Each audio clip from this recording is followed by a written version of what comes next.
Donc le déploiement est terminé, le déploiement is complete. Je vais aller sur la ressource.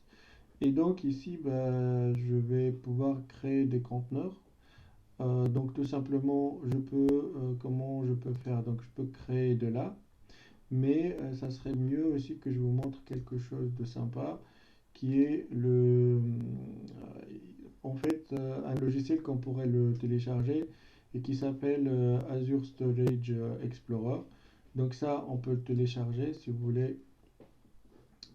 Si vous êtes sur Windows, Mac, Linux, donc vous pouvez le télécharger. Ben, moi, j'ai déjà téléchargé ça. Et donc, je vous montre donc le logiciel de quoi il s'agit. Ici, je vais ajouter un compte, tout simplement. Donc, souscription Azure. Bon, voilà, donc je choisis souscription Azure. Donc là, il va mettre euh, sur une page de login. Moi,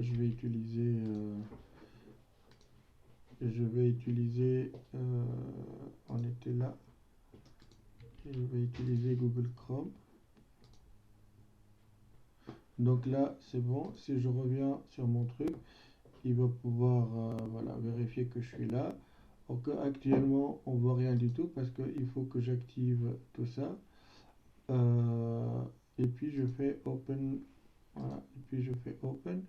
Et donc, si je fais Open, là, je vais trouver mes choses, donc les différentes choses que je viens de créer. Donc ici, du coup, on voit pas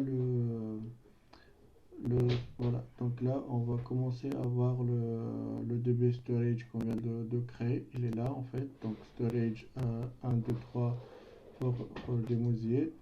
Et dedans, on va trouver la possibilité de créer des conteneurs. Donc voilà, donc il va falloir, c'est juste, vous rafraîchissez. Donc create, ici par exemple, je mets Pro comme un premier conteneur. Et puis ben, je mets Processed comme un deuxième conteneur. Voilà, donc ça, on en verra par la suite qu'est-ce qu'ils contiendront.